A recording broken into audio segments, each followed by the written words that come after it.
Hello and welcome to an encouraging episode of the Drywall Podcast. I'm your host, Nick Harmon. With us today, we have Tyler White of Tyler White Drywall out of Flushing, Michigan. Tyler is an ambitious 29-year-old professional who hasn't always had the smoothest path. We discuss family challenges that disallowed him to become a pastor in his community, but he always found refuge in drywall. He worked with his father-in-law before branching out on his own. Yeah, so thankfully it wasn't anything with the father-in-law. It was more so just the bamboozlement of what had happened, just kind of the shock and the awe. And also too, I was like, I need a job that can pay well. Like can pay a little bit more. Not that I was making crazy money at the church, but it was a little bit more than I was making at drywall. So my brother-in-law on Candace's side, he got me hooked up with gas utility work. And so for 2 months straight, I worked 7 days a week, 8 to 10 hours a day, not one day off. It was the worst time of my life. It was awful. Tyler is upbeat and energetic, and I know you are going to like him as much as I did in this episode. Drywall, please, with the sander, please. Thank you. Jeez Louise. Drywallers, listen up. I am super jazzed to announce our latest sponsor all the way from Australia. Morph Sanding Solutions. You've heard of them, you know them, you love them. Meet the Morph Sander, designed by an Aussie drywaller who knows the grind firsthand. No, literally, all he has done for 10 years is sand drywall. Think I'm joking? Well, I'm not. Check out James Y. Honig's episode on the Drywall Podcast, episode 115, to hear the whole story. It's good. In Australia, they have tradesmen and women who specialize in just sanding drywall. No joke. James happens to be one of these people, and spending all of that time sanding in conjunction with a ton of other badass skills has enabled him to invent some seriously badass new tools specifically for sanding, and now he's changing the game worldwide. Meet the Morph Sander. It features a sprung floating tip that adapts to imperfect boards, tackling even the worst hang jobs. That's why it's called Morph.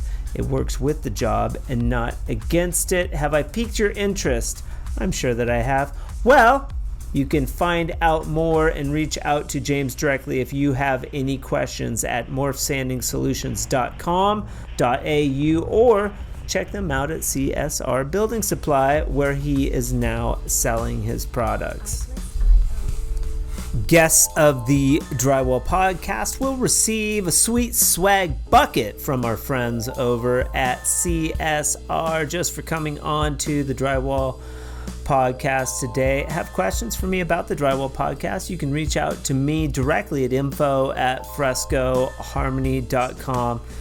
But for now, Tyler White of Tyler White Drywall out of Flushing, Michigan, on the 124th episode of the Drywall Podcast. Let's get into it. We want to mine the gold out of the mine, for sure. Absolutely. We have Tyler White. I know nothing about Tyler. He's not a Fresco guy. I don't follow. Maybe I follow you on social media.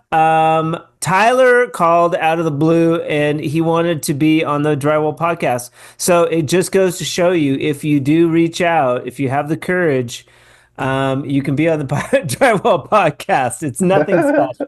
It's nothing special, man. I'll take anybody as long as you have drywall background. Because if you don't, I'm gonna know, and you'll look a fool. Or if you're new to drywall, we can talk about that as well. I don't care, but whatever, man.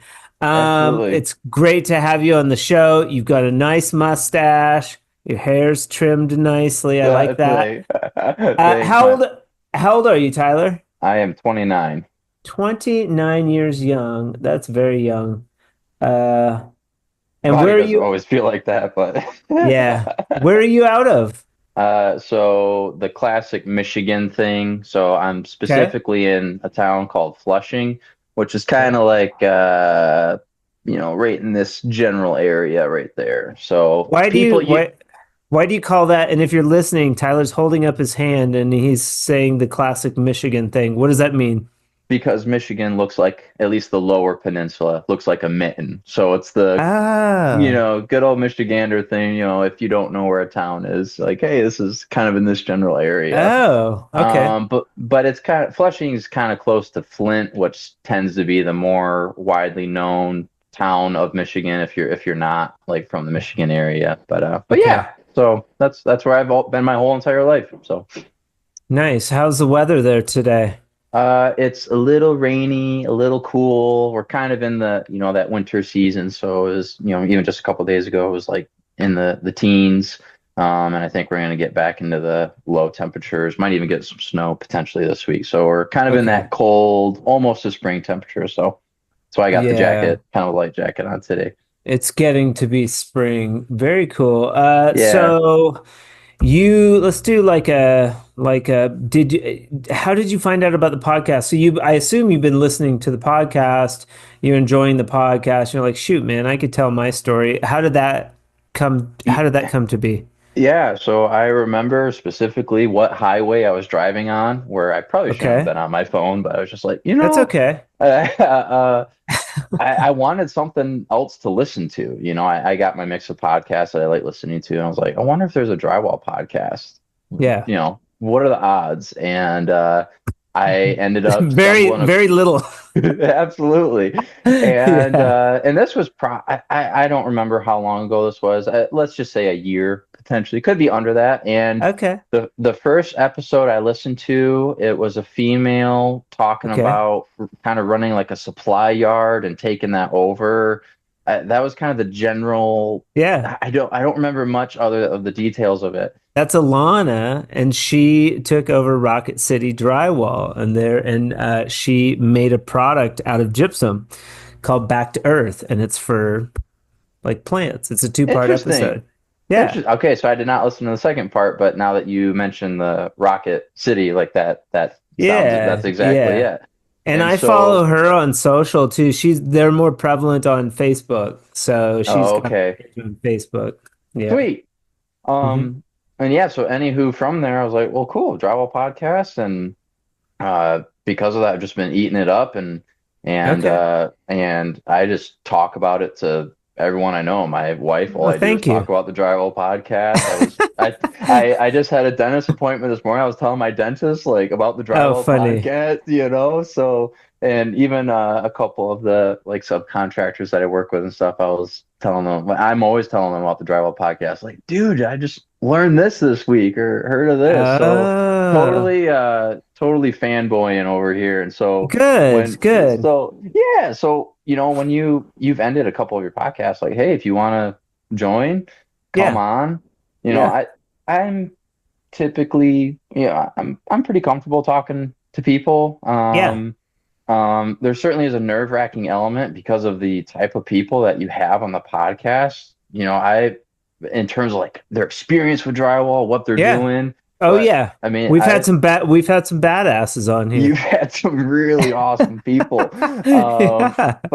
But I'm in a phase where I love drywall. I was like, well, man, if there's a place to talk about drywall, let's do it. So Cool. that's kind of Cool. what's going on. So I listen to every episode that you come out with, and it's part Okay. of my weekly rotation. Yeah, we got shoot Kathy, the tiniest taper. She's a peach. That one's coming out Yeah. next. It will have dropped by the time this episode drops, but yeah, and then we have Mark Wilson with Ames. Like he's like Hmm. their big guy with Ames Yeah. tools. So I've seen him at like the trade shows. And sometimes it's nervous for me to reach out to these people. Mm. He's kind of an icon in the industry. Um, you just start doing it. You get more Yeah, comfortable and you realize we're all sort of in this together. And yeah, I think that's what bolsters like the sense of community is that like, oh, we're all drywallers, try to let the ego down and just, yeah, be cool and hopefully we can help each other out. Maybe you're going to bring something to the show that nobody's heard of or seen or done. yeah. But at the very least, your story's interesting. And I think people are interested in where other drywallers come from and why they chose this trade, and we have this common thread, so that's Hmm. neat. Absolutely, absolutely. Yeah, And you're talking about kind of that connection with everyone. There's a lot of yeah, people that you mention where, to be honest, I don't know who they are. yeah, So for like someone like me, where prior to the Drywall podcast, my knowledge and my awareness of drywall was solely through the lens of my father-in-law, who I worked with for a decent amount of time, and just being in my local area. So it's through this podcast that it's opened my eyes to um, yeah, like you've taught, like the community of drywallers yeah. and even when you and I talked briefly on the phone just to make sure I wasn't a crazy person that wanted to come on the podcast. Oh, you're crazy, Tyler, but Yeah, that's because we're okay. doing We like it. absolutely. We like the crazies on here. If you're in Um, drywall, you're crazy too. Absolutely, absolutely. I seem to notice that when I talk to customers and other contractors. Yeah, But anywho, even just like I talked briefly about was it the Siri project where it okay, was Gilbert, yeah, Can-Am, yeah, or all that, and it's I think the word would be vicariously. You kind of get to know people and get to feel like you're getting to know these people in the yeah. drywall world through, and so it's cool. You feel like you know people even though you know nothing about them. I guess that's how I'd put it. It's different than seeing somebody on social media, especially like the Gilberts. They're very shy. Sure.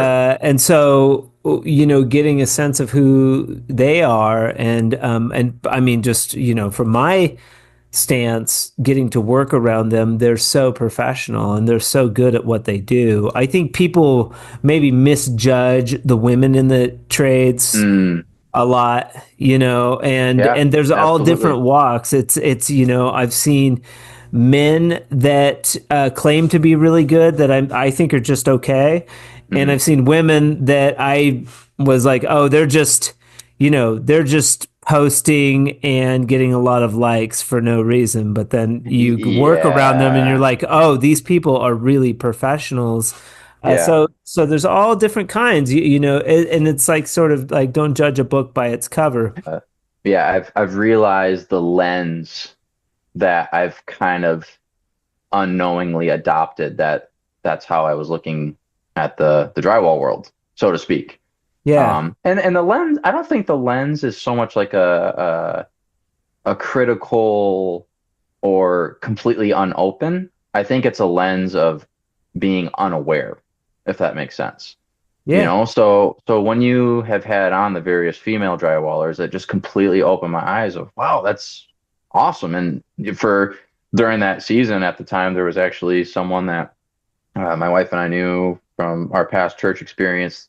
She was trying to get in okay, the trades. I was like, maybe she could be that was my mindset. Maybe I could look into hiring her, or right, even through the lens, there's a certain way of doing drywall that I've been trained or have learned to do it. But through this podcast, I've learned of a lot of different ways, a lot of different products, and just was completely unaware of all this stuff. Your yeah, product, Fresco Harmony, being one of those of yeah, like, yeah.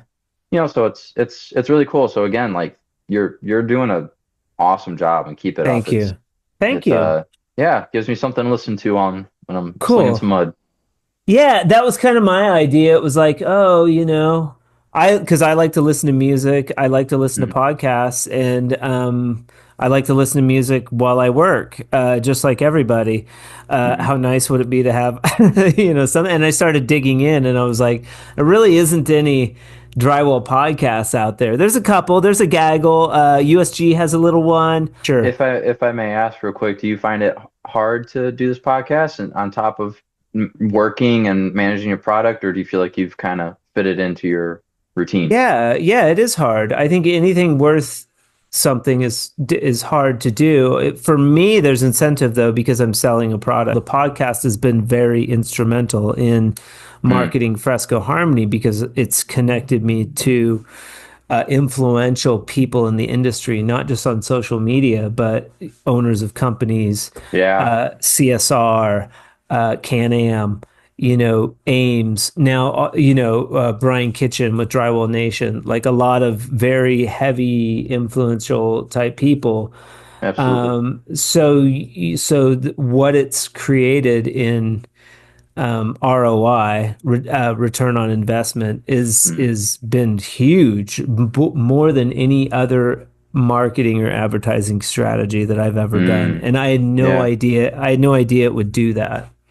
The goal that you are hoping to achieve, I feel like you have achieved with the episodes that I've listened to so far, Yeah. and Well, and what's yeah. happened, and I appreciate that. What's happened that I had no idea would happen is the community that's come from it. So I Mhm. get connected with people. Those people connect. Mm. So now you can hear about other people, and it's like, oh, that person's in my area. They live in Canada. I'm Mhm. going to connect with them, or I'll tell them, like, go connect with this person in this area. Yeah. Go have a drywall adventure, or come to the next CSR event, or come to AWCI at the end of this month. We're going to be there. I'm going to be hanging out with the people from Mudskip. Yep.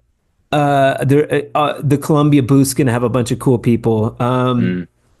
Can-Am's going to be there. So that's an event every year that's a big deal that people should go to because it's sort of a gathering of influential people in drywall. Yeah, You absolutely. know, one question that comes to mind for me is, okay, so you've gleaned information from the Drywall podcast, but Mm. wouldn't you get information from social media platforms like YouTube, Instagram? I'm not sure what platforms you're following. You're E- younger, so you're in Yeah. like, are you a millennial? Or So you're younger so than millennial? from what I've seen, 95 is the differentiation Okay. between. So whatever generation is getting slandered, I'll just identify with the other one. So that way I'm not getting. That's how I I like to think, roll. and I don't like to slander either because we've had lots of millennials, we've had lots of Gen Yers. I think it's is it Gen Y? I don't know. I Yeah, I'm don't know honestly the not sure thing. either. Yeah. Anyways, younger people Hmm. have they're like a different take than a Gen X, like myself. Mm, So we have, mm, and that's why Gen Xers are more inclined to look at it from that standpoint because you have decades of growth. So a Gen mm. X, like I'll still go on Facebook because I was there when Facebook was created. Yeah. It doesn't bother me at all. And then lots of people I know only go on Facebook still. So that's an Mm, older platform. But then, Instagram is like hip and cool. But I'll go on TikTok. right. There's a couple that I never did. But YouTube is also a very good platform to get information. You don't go and like watch videos or follow people on YouTube. So, in terms of like social media that I use like as a consumer, even though I'm 29, I kind of function like a 80-year-old in a 29-year-old's body. Okay. Okay, that's okay. So like Facebook and YouTube are my Okay. go-to things. I don't use Okay. Instagram or TikTok at all. Okay. Like I don't have an account. I don't do anything with my work stuff on there. Okay. Um, really, so the only like I tried finding, and I could have looked harder probably. Like the only Facebook group that I found for drywall just posts a bunch of like spam Will Smith just died articles. Like it has nothing to do with Which drywall. platform, if you I don't mind? honestly, I that's on Facebook. And Yeah, I yeah. asked, I I know. think it was just called like drywall hangers and finishes. It's not a good drywall group. I wanted to find Okay. like a good Facebook group. Well, yeah, drywallers worldwide, Mm, drywall junkies, I'll and write that steel down. stud Yeah, steel drywall junkies, steel stud framing addicts is a good one. Drywallers worldwide, Hmm. hand finishers. I'll have to check that out because it would be There's a nice bunch to. of really good groups that they have several admins that'll weed out Mm, the spammy comments oh, and okay. they'll like have guards in place to not let those people in. Yeah, that'd be certainly ideal. And Just of coming. course, the Fresco Harmony group. That's specific to Facebook. So, Yeah. yeah. Well, I'll definitely have to like I said, part of it comes in me doing the legwork of actually finding those. But Yeah. for YouTube, um, the only because I really have cut out shorts quite a bit, just trying to have a lot more digital discipline in my life. But like what would come across my feed if I was just scrolling through shorts was a couple of the different drywallers. I think Gilbert Taping was one of them. Yeah. There's one drywall company. The name escapes me, but they were on there quite a bit. But if I ever went specifically to YouTube, the only drywaller that I would specifically search out, he goes by Vancouver Carpenter. He's probably one of the more subscribed to drywallers on YouTube. I just really like his Okay. approach. Okay. It just seems like if I have any other questions, because again, my only framework of reference of doing drywall came from working with my father-in-law and the one Okay. finisher that he used. So, Okay. if there was any questions I had or anything I wanted to kind of compare, it would be going to him. And there was Okay. obviously always a couple others on YouTube that are interesting to watch, but not a whole lot of going to YouTube to look up drywall stuff. All right. Well, Drywall Shorty for sure. You got to follow her. Yeah, I need to. I Yeah. know I've watched several of her videos, but Okay. through her correlation of the build network. Yeah. So that was those have been helpful for a couple different things. That's for sure. Good. Good. Yeah. Very well. Well, I would encourage you to make a Instagram page. That's kind of Mm. where all the cool kids hang out. I'm just saying. All right. In my opinion, Yeah. there's a lot of coolness on Instagram. Facebook Mm. is kind of, it's just kind of antiquated. There's a lot of spam stuff over there. Because there's kind of a small goal I have, like business wise, and that, um, and having like the greater outreach. That's where Instagram would definitely come into play. Where I Yeah. find Facebook helps most is just within the area that I live in terms of, kind Yeah. of building up, So, but I definitely get what you're saying. Yeah. Yeah, and Instagram can do that too. If you want to like build a Mm, portfolio mm, of your work in your area and help advertise your company, mm, it'll help with that too, for sure. I mean, mm. that's just my opinion. Yeah. People can waste a lot of time on social media, myself Yeah. included. Mm. Let's get into so father-in-law. What is the name of his company? So his name is Todd, and his business name is just Todd Kingsbury Drywall. It's just a DBA if we're looking, to if you have to label it like from a business perspective. He's just kind of a one-man show, and that's what he's been doing drywall as for 35 years now. Hello. Deb, what's going on? I left you a message. What's up? Well, I have this other house, and it's a big contemporary house. Beautiful. And the man, trying to convince him to do fresco harmony and a few walls. Of course. He's got a big fireplace. It's Nice. contemporary, about, Okay. I don't know, 7 feet wide. And he was thinking of tile, and I'm trying to talk him into fresco. So Okay. he's got this drum room and everything that would have a cool back wall that could complement that. So I wanted to see if you had if you could do any samples of a darker gray or something, I don't know, that would catch his eye, The tile is like the one you just did, the light gray on members. It's Yeah. kind of a light grayish wood look. I would say if you sent me a picture of the tile or put the tile next to a paint swatch so that I could get an idea of the tone, then I could just get you a sample of something that's really close to that color.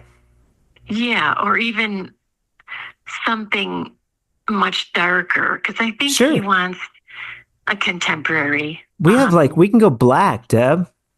We can get dark. We can get dark and we can get wild.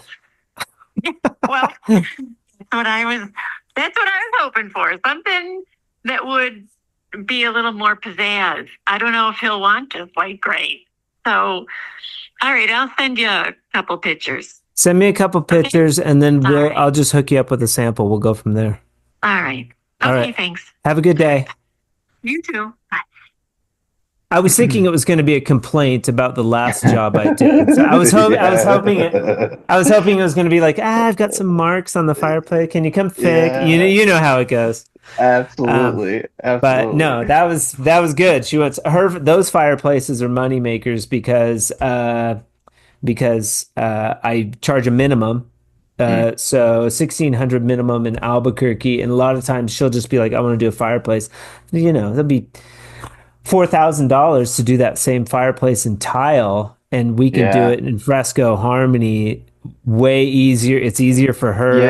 It looks amazing. I make good money. It takes me 6 hours. Everybody wins. Well, if you're okay with kind of jumping just over here real quick, especially talking about like your product, kind of the phase of business that I'm in right now mentally is just looking at what more can be done. And so it was just your last podcast episode that came out, at least at the time that you were talking with he does the plaster work, and they have the new plaster tools. Yes. Comey. And you got Dieter. And you were kind of talking about the financial aspect and how there's like for example, the day that we touched base just to figure out when we could do this, I was finishing a house and they have a massive fireplace, and my mind is just starting to think, like, wow, there's more than just, I can finish the house. It's the same thing. You could have shown him or her a sample board. If you had a sample board, you could have shown them and been like, but there's kind of a sales funnel that I recommend. I just talked to somebody yesterday. They reached out. They're interested in getting involved. I'm like, okay, I'll send you a free sample pack. So if you haven't gotten a free sample pack, that's the first step.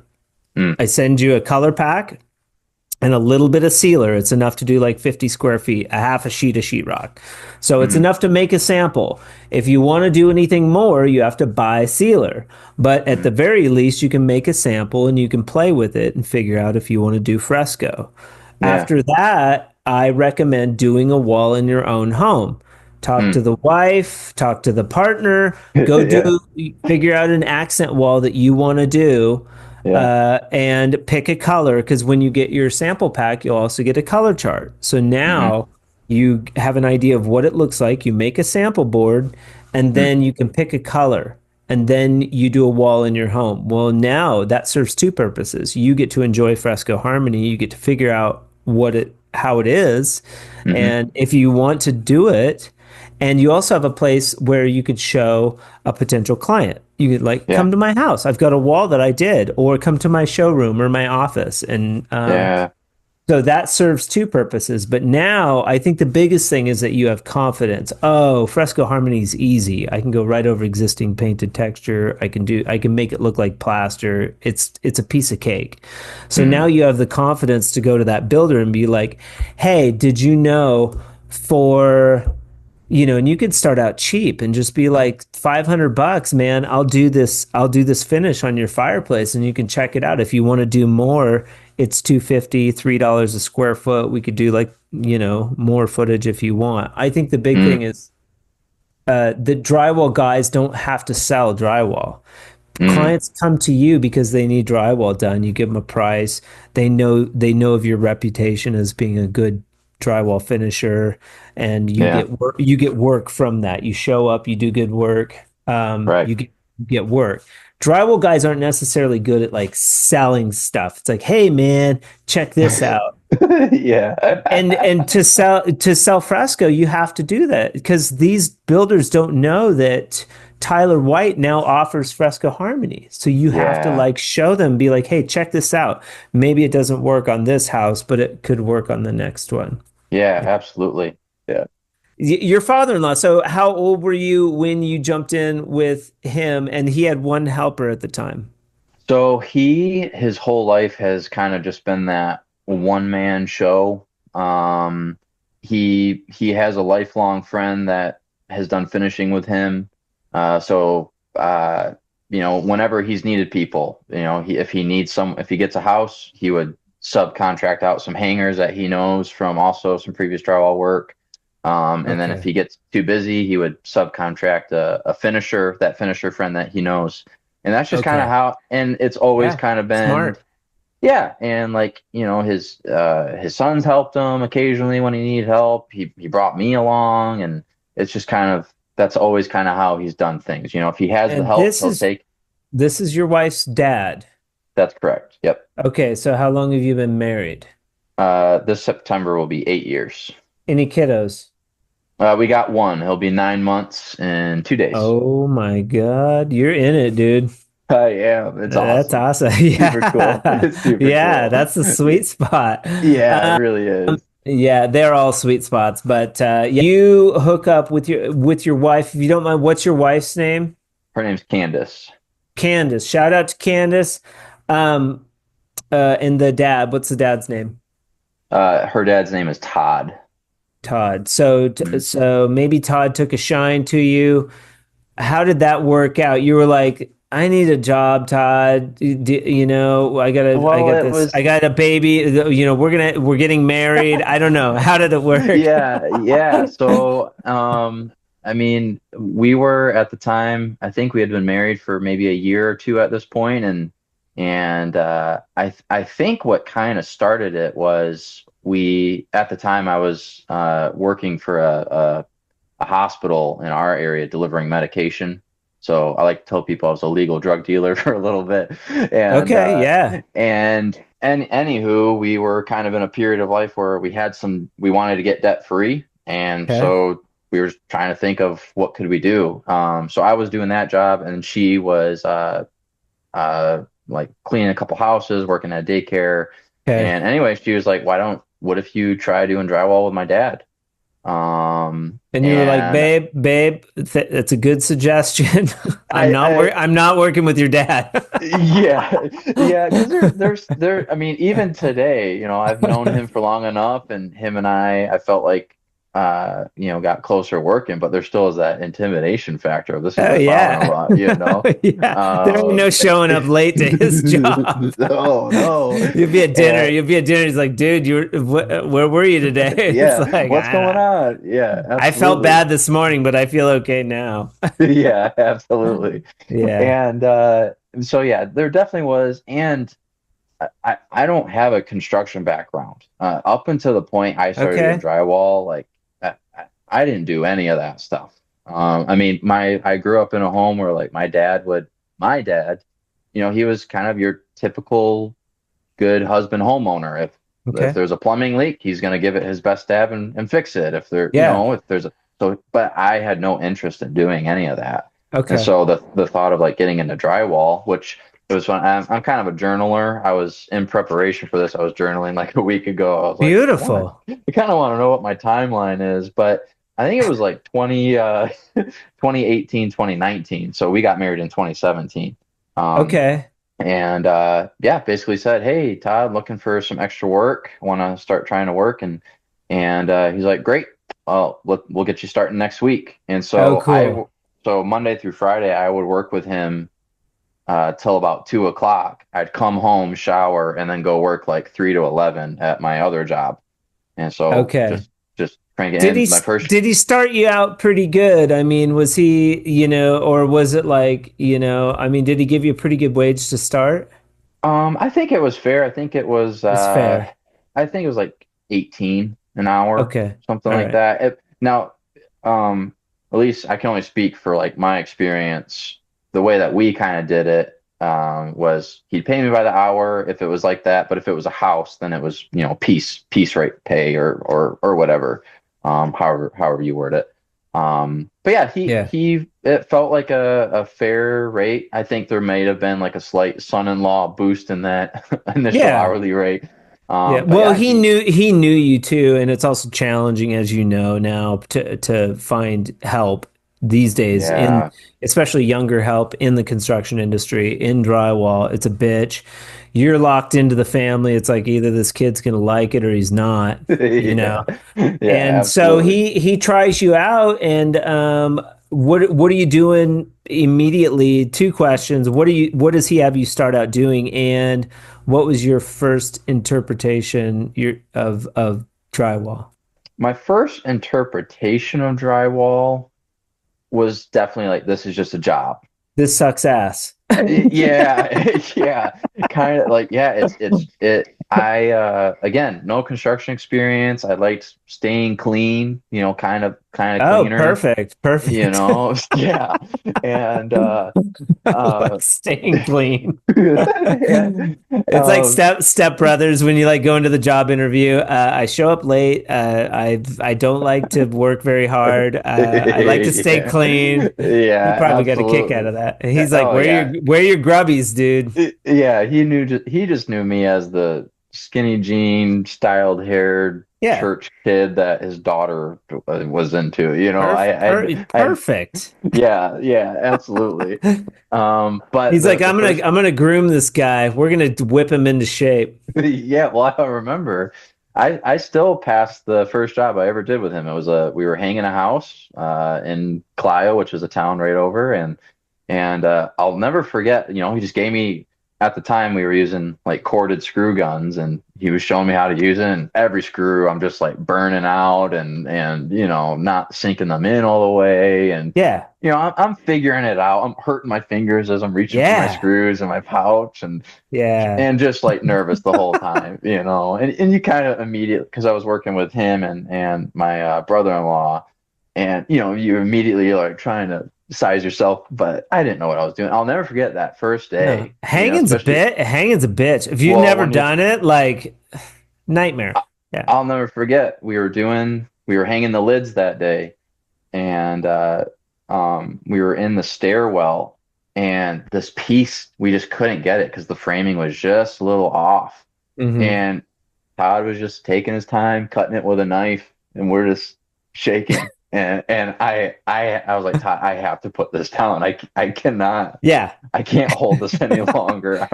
You needed one of those $5,000 exoskeletons. Absolutely. But yeah, that was my first job. And so yeah, just hanging. And then sorry, someone's calling me. I'm just making sure that I'm sending them to voicemail. Can you still hear me and see me? Mm-hmm. Sweet. So yeah, just started out hanging, and then he would send us off. From there, it was just all we did was hang. We didn't do any taping. Oh wow! It was me and his stepson, and occasionally both of his stepsons. All three of us would work together. And then we would sand. We would help sand. So I remember coming back like a week and a half later, and we helped sand that house and stuff. So. Right. He saved the gravy until the end, man. Yeah, absolutely. Absolutely. It's like, you don't get to touch the mud, not until we know what you're made of. Mm-hmm. And it was quite some time before I even did any type of mudding. So yeah, that's what I started out with. And it was probably about a year and a half, 2 years where I was doing both jobs. Just trying to save up. We paid off our debt. That was really beautiful. Cool. And yeah, it was great. And eventually got to the point where I was kind of getting burnt out. I was also in school at the time, so I just was pretty stretched thin. Yeah. And what were you, like, college? Yeah. So what were you studying in college? I was going to school to get a degree to be a pastor. So my degree was going to be in pastoral leadership. Okay. And in that early phase, I was still in my bachelor's, which I'd be gone Monday and Tuesday on the west side of the state.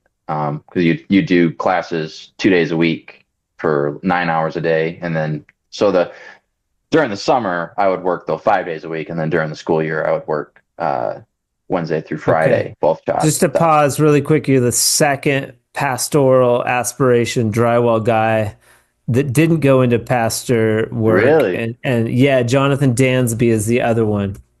Is that name in? You've done a podcast with him? Mm-hmm. I'll have to check that one out. That'd be that'd be kind of interesting. For sure. Yeah. Why didn't you continue on with that trajectory? That's an interesting story, you know. Yeah, I'm sure. And I guess to give a quick speed by flyby of kind of summary. Was I eventually dropped down to just drywall. So I was working more hours because I was getting paid a little bit more by the hour. Yeah. But I was going to school, like I said, to be a pastor. You didn't have to go to school, but by getting that degree, it would open up the ability for me to get further education, and just with the denomination that I was a part of, it would automatically certify me as a pastor within that denomination. So it was kind of like a double bonus for going there. What denomination, if you don't mind? So Pentecostal or charismatic, specifically, it was like the Assemblies of God denomination. Yeah. Well, anywho, once I graduated, I waited for about a year because my wife Candace was starting nursing school. And the only reason I would take a job is either A, if it was local, or B, if she felt comfortable moving and she could find a good quality nursing program. Because where we live, the community college that's nearby has a really top-notch like associate's nursing degree. And it's affordable. Like it has a lot of reputation. Anywho, I actually did end up getting a job working as a pastor. I was and so I left drywall. And I remember the last house I did. I could drive by it. That's the last house I did before I left to go work at the church. Through just some like unfortunate poo-poo circumstances, about a year and a half later, I got let go from that job.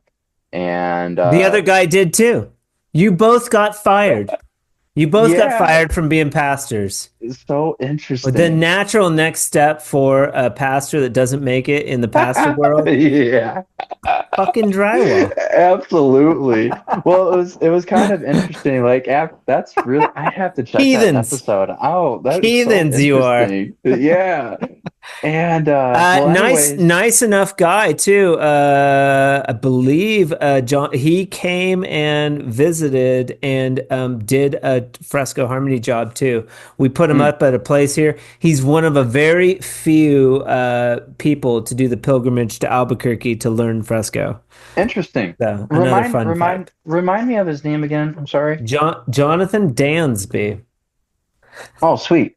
That's awesome.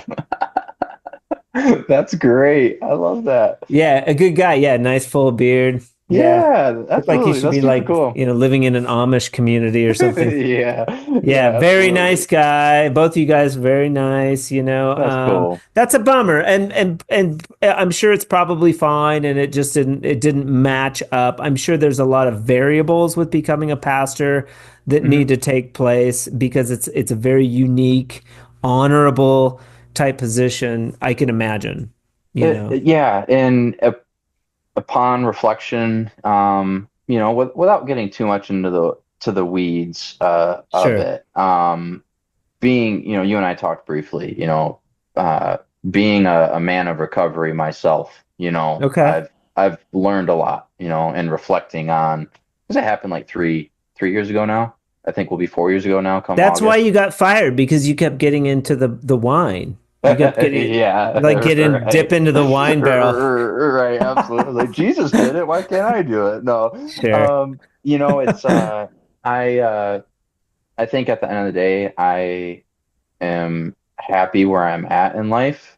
Yeah. If I could have chose a different way to get here, I definitely would have chose that. That would have been great. But at the same time, you gotta learn. You learn from that stuff. Yeah. And so, hindsight's 2020. So wait, let's stay on this thread a little bit. You were Was drinking or using drugs part of why you got asked to leave, or No, did it get in the way? no. So it wasn't Okay. any substance of that Okay. matter. Okay. Yeah.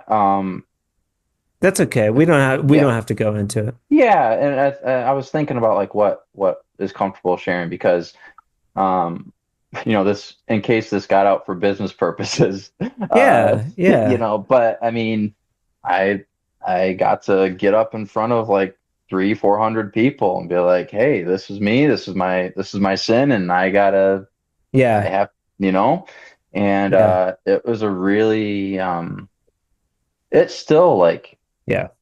it's interesting. And so, I guess to kind of for me to kind of But maybe cleansing, though, at the same time, I mean, much like recovery, like when Mhm. you, I always use the analogy of light. When you shine light Mm, on something, it takes its power away. Like the yeah, darkness, the dark, absolutely. like when you shine light on something, it takes the darkness away. So Absolutely. it takes away its power. So I'm Absolutely. sure whatever you confess to, or if you had to stand in front of people and or come clean about something, Yeah. it's freeing. There's a Yeah. freeing element to it. It's like, I don't have to live under that burden anymore. I'm sure, like confession, there's an Y- element of that with confession, but like in recovery, man, you go into a meeting and you talk about it. It's like, hmm man, and even in recovery, it's like I'm dealing with these life issues that are very challenging. I'm still doing this stuff that's causing me pain. I don't know why. Yeah. We share about it and it takes away the energy. Absolutely. And what they're again, that's why I say it's kind of an ugly poo-poo situation because, before anything happened, my wife and I were already on the same page with, my personal life and stuff that I was trying to work on. Yeah.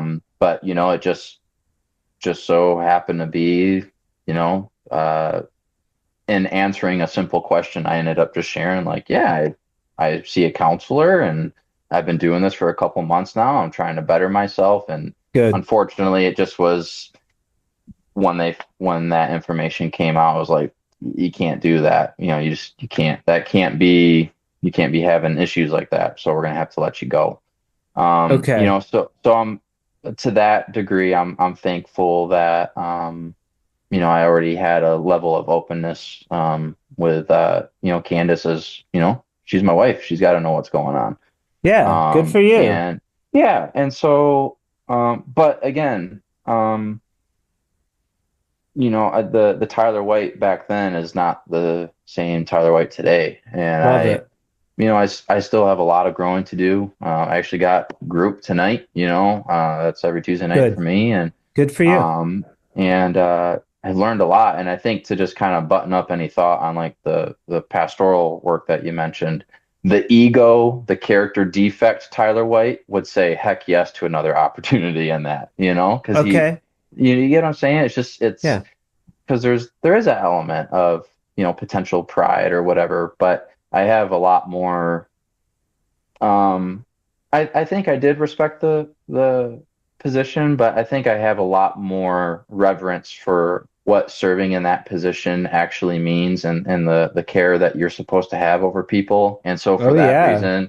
And so for that reason, I could never ever serve in that capacity again. That is too much of a like spiritual and emotional weight Yeah. that I just would not be able to bear. And then everything with Candace. So also too, what doesn't kill us makes us stronger. So I assume coming out of this with Candace, your relationship maybe is stronger, hopefully. Yeah, I would say so. Again, I wish there could have been a different way to get where I am today. Yeah. But at the same time, what doesn't kill you makes you stronger. You bring Yeah. light onto the darkness and yeah, like you mentioned right when we started the podcast, like you got the beard, you got the hair. This was my hairstyle back then. And so for like the last 3-4 years, I've been buzz and beard or I had long hair at one point and my hair was just driving me nuts. And I was like, I think I want to cut my hair and try it again. She's like, do you really want to go back to that old Tyler way? I was like, well, I don't want to go back to that old Tyler, but I just want to, my hair is just driving me nuts. I'd like to do something with it. So maybe I can redeem the hairstyle, so to speak. But yeah, I mean, it's, I think it was eye-opening. And like I said, even though it was 3-4 years ago now, come August, there still are moments where we just kind of have revelations of things of either A, maybe how the situation was handled, or B, just where we are in life today, you know? And if anything, I would say my faith is stronger. I believe in my faith even more. Yeah. What do they say? Like God has a plan, like that whole idea. Yeah, absolutely. And the plan is to glorify him in whatever I do. So and you can go back to drywall and you can be a heathen in drywall and nobody cares. So absolutely. You don't have to you don't have to adhere to any standard. Aside from working for the father-in-law, you kind of have to mind your P's and Q's there. Yeah, we kind of joke around because my cousin that I work with, technically he's Candace's cousin, but he's a licensed pastor, and we joke around of like we're not doing it. I try to really have a healthy work environment on the job site that I'm working. My whole thing is like I want a kid to be able to walk on our job site and not be like quickly turning right. Like that's the atmosphere I try to go for. But we always, in our lighthearted joking around of like, hey man, I might be a heathen today, or just lighthearted joking around. But sure. Yeah, after all that stuff happened in the church, that was August. I was kind of just like, I don't know what to do. And so I did gas utility work for 2 months. Was it like, was Todd mad at you? Were you like ashamed, or no you were like, I don't want to do drywall? No, I think so yeah, thankfully the father-in-law, thankfully all parental figures, when we went to go talk to them to let them know like, hey, this is going to be happening in a couple weeks, I'm going to be losing my job for this reason, they were nothing but supportive, which was mind-blowing. It seems like you've got kind of a thick sort of religious family, so it goes beyond like your sphere there, so there's like a heavy religious element that probably lends itself to forgiveness, I would imagine, maybe more so than a normal family. Yeah, I'd say forgiveness, or trying to express the emotions, the various emotions of anger, sadness, resentment. How can we try to emote those in a healthy way? Awesome. And that's what we try. Not perfect, but that's life. Like that is like we all go through that. I mean, I wish I could say that I'm perfect. Like I've screwed up. Mm-hmm. I mean, forget about it. We're all dealing with life every day. Absolutely. And drywallers are no different. That's why I think it's important on the Drywall Podcast to talk about this stuff, because we are all just humans going through life, and we all have the common thread of drywall, but it doesn't mean that we're that we don't have our issues that we have to deal with. Yeah, absolutely. And I think, to hit on that real quick, I think one thing that I've learned, even if I were to go back into my religious circle, or even if I were to pull out of it, I think the single greatest thing you can do as a human is connect with someone every single day to check in. How are you doing? Yeah. I think that is the single greatest thing. And I say that while also not being perfect at doing that. I try. Yeah, of course. I try to make a couple phone calls a day. The reason why I didn't go back to drywall though was, so thankfully it wasn't anything with the father-in-law. It was more so just the bamboozlement of what had happened, just kind of the shock and the awe. And also too, I was like, I need a job that can pay well, like can pay a little bit more. Not that I was making crazy money at the church, but it was a little bit more than I was making at drywall.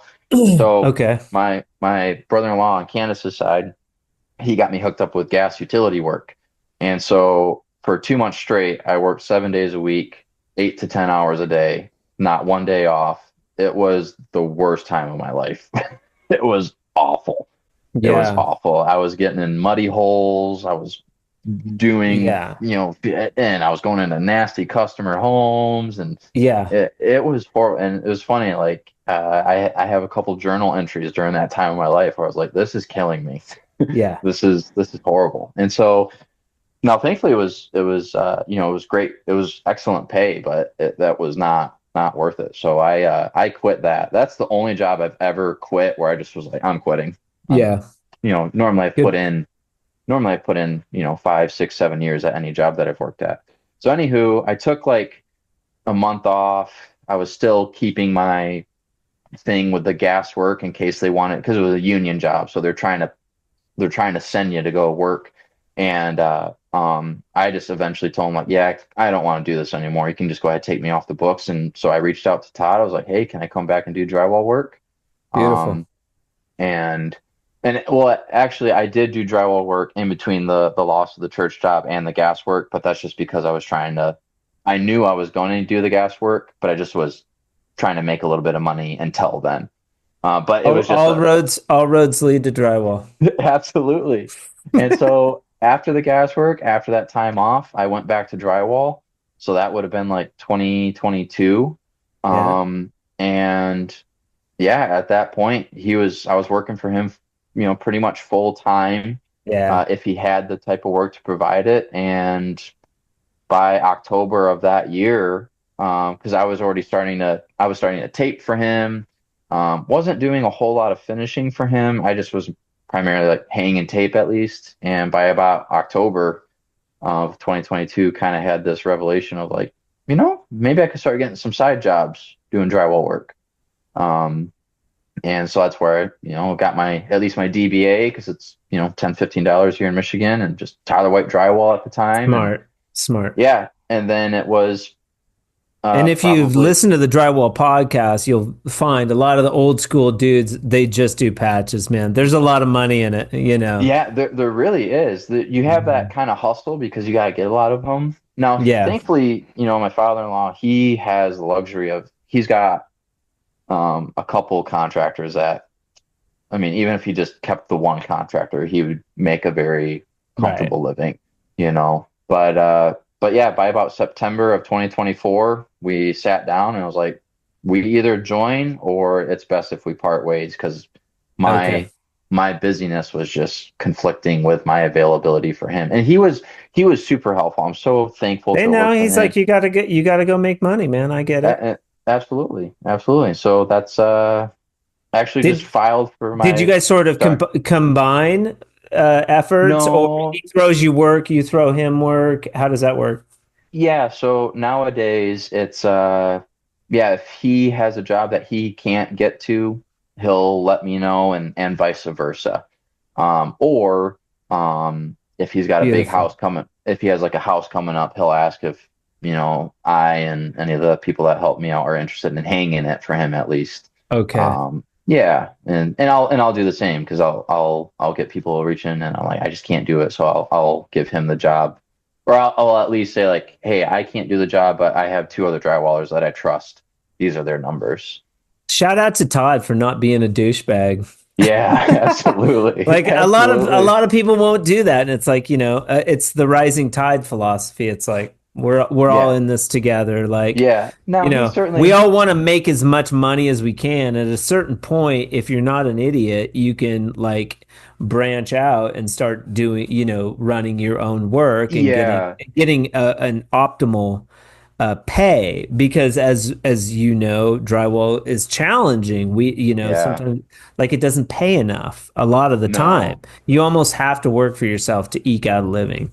Yep, absolutely. And and thankfully now he does have that old school drywaller in him, where anything other than the way, he's like, his number one advice is stay off of YouTube, Google warriors. Absolutely. But in terms of like business support or drywall support, he's cool. Yeah, super supportive, and it's cool to have him in my corner, because I can call him if I got any questions or whatever. Does he run the tools and everything? You guys all run the tools? Yeah, so he does everything. He still is hanging jobs by himself. And like just 2 weeks ago, I don't know how he does it. I mean, he's 55, 56, and he just hung a 30 sheet job and fully he hustles. And I know that, and now I know where Candace gets it from, because there's been a couple times where Candace has come to help me out, and I sometimes have to be like, Candace, I need you to slow down. Like your hustle that you got is a little. Let's dial it back a little bit. Love it. You're making me look bad. Love absolutely. Yeah, that's so cool. Candace comes and helps you out sometimes.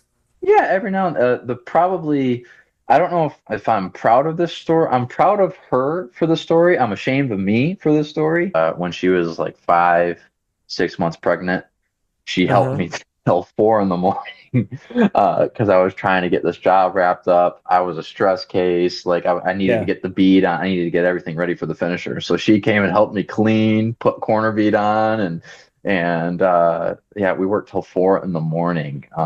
In which I don't do that. I like never try to do that. But it was just circumstantial. But that just we've all been there. If you do serious work, we've been there where it's like you work Saturday, Sunday, you got to get it done. Like the contractor's up your ass. It's like, Yeah, absolutely. So Candace spent her, not like, she spent a good time of her upbringing, like hanging out with, her dad, just playing with mud, so she kind of has experience there, Yeah. It sounds to me like Candace is kind of a good woman. Like you got a good one. Yeah, I am very, very fortunate. Very fortunate. Very cool. One thing, of course, that you may or may not know that is the pearl of wisdom. So you've had a bunch of gems. This has been a good show. I didn't ask what tools you guys use, which I generally ask. What do you guys run? Yeah. So in terms of hanging, it's because we do it all. We do hanging, the hanging, finishing, and sanding. So for hanging, was using Ryobi for a little bit because that's what I had, just affordable. But I'm switching over to DeWalt, but we use all battery powered stuff, and then that's what we do. And then in terms of finishing, it was this podcast that kind of opened up my eyes to potentially trying the Hawk and Trowel, which I did buy one. I use it every now and then, but I'm still those Canadians crush it with the Hawk and Trowel. And you watch them on like Instagram or YouTube, man. They're good. Oh yeah, they just make it look so easy. Yeah, but Todd uses he's pan and knife. And in terms of taping, banjo. That's all. He just uses. You guys banjo. Don't use like the automatic tools. We have no automatic tools. No. Shut the F up, dude. And we use no box tools, no nail spotter, no bazooka. No, screw that bazooka. And we use metal corner bead still. Oh my God, Joe Koenig, if you're listening, I'm sorry, man. Joe will send you a case. He'll send you a case of vinyl corner bead tomorrow. Yeah, I mean, I use that on all the flips that I do because we go over plaster and stuff. But that's I mean, it's like that. I even was talking to the drywall supplier that's in our area, just asking him about the different types of corner bead, and even he was saying like, for some reason, we're just in this small pocket where metal nail on or staple on corner bead is kind of what people use around here. So no automatic tools. We use banjo, all hand tools, and that's you can cruise with the banjo. Those Gilberts, they probably won't tell you, but they're still using the slot box. I see them. I see their videos. They're still using the slot box. Columbia will give them a bazooka, and they're still like reeling out that tape. Absolutely. Is there an aspiration to use the tools just from your own standpoint, or do you like see yourself maybe trying the tools out in the future? Yeah, definitely. I definitely want to, but it's just a matter of getting to a point where I can justify that. I would still say like 60 to 70% of my work is like smaller jobs. So to whip out a bazooka, like it's just a 2x2 patch. Why, it's just a little excessive. And I just don't. I know like in order to learn it, you got to slow down to learn it. I know that's how it is. I just haven't had the right time. Plus, they're just really expensive, Yeah. So I got to put money towards other things for the business and stuff. Certainly open to it, just not I know there right now. Can-Am too. Can-Am's a good place to start. It's like semi-automatic. A whole line of cinema when you get into the corners and things like that, flashers and all that. Yeah, certainly that stuff looks interesting. That's kind of been my thought of, okay, what would be a slow climb into maybe some of the fancier tools. Talk to Wolfgang, man. Reach out to Can-Am. I know he handles a lot of their social media, but and I mean, ask him. Where do you think a good place to start would be with the semi-automatic tools? Yeah, definitely. Yeah, he's absolutely. a good guy. Pearl of wisdom. Pearl of wisdom. I would say, because I was trying to think about this, because I know you try to have your questions that you ask for anyone that comes on. But I think for Pearl of Wisdom, I would say just try to make your work days, just try to make it a good day. Make sure the people that you're working with, that you're really just building them up, do what you need to do to make sure you yourself are having, a good work day, and you're connected with whoever you need to be connected to, because that it just throws you off when you're at work. That's kind of a big thing for me. I can, even though I feel like I'm good at hanging, feel like I'm good at finishing, if I'm just going about the day, everything just sucks. That doesn't help. So I know that's maybe not the shiniest pearl, but I think that's what I got. The dullest pearls can be maybe the most expensive. I don't know.